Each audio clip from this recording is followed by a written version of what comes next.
সকালটা জানাই good morning. মর্নিংটা অনেক সকালে হয়েছে। আমি এখন বেরিয়ে গেছিলাম কারণ খুব তাড়াহুড়ো করে সানের স্কুলে, কারণ ওরা তো ভর্তি ছিল। এত ঠান্ডায় মরে যাচ্ছি। তো এখন মিষ্টি আর কচুরি নিয়ে বাড়ি ফিরছি এই যে। আর তার মধ্যে একটা দুর্ঘটনা ঘটে গেছে, তোমাদের কালকের পর থেকে আমি আর কোনো আপডেট দিতে পারিনি। আমি স্টারে সকালেই আপডেটটা দিতে পারতাম, কিন্তু আমার মনে নেই সকালেই মানুষ ফোন খুলে কি আমার এই ধরনের আপডেট শুনবে, তার জন্য আমি সকালে বলিনি। তোমাদের আগে বলেছিলাম যে আমরা একদিকে যাচ্ছি ডক্টর দেখাতে, এই করতে সেই করতে। যাকে নিয়ে যাওয়া হয়েছিল আমার পিসেমশাই, মেজ পিসেমশাই, কাল উনি মারা গেছে। আমরা ট্রিটমেন্টের জন্যই তোমাদেরকে আগে বলেছিলাম যে আমরা বন্দে ভারতে করে যাবো, এগিয়ে গিয়েছি। বলতে পারছি না এখন, তো তোমাদেরকে ওই সময়টা বলিনি আমি, তো এখনই বললাম। কালকে 5:20 উনি মারা গেছে।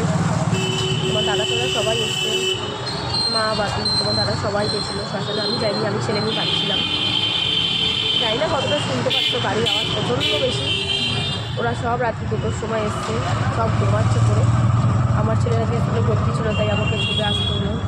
ভর্তি করে ভর্তি হয়ে গেছে। এখন এই যে খাবারটুকু নিয়ে বাড়িতে যাচ্ছি, সবাই মিলে খাবো। সিচুয়েশনটা খুবই বাজে একটা সময় চলে আসলাম, বুঝতে পারিনি।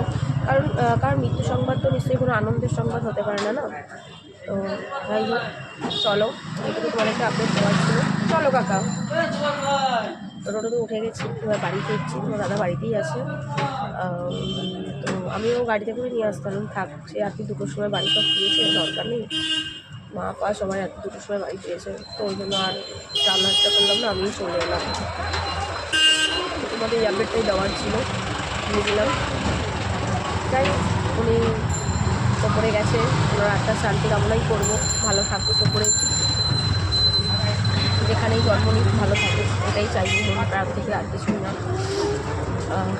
চলো, মাথা চাপাই তো একটু ছেড়ে দিয়েছে, প্রচুর ঠান্ডা, প্রচুর। আর এই ঠান্ডাতে সবাই খুব সেফলি থাকবে। প্রচণ্ড ঠান্ডা, কিন্তু মানে বুঝতে পারছো আমার এখনও ন্যাকে ন্যাকে গলা আসছে, আমার ঠান্ডা কমছেই না।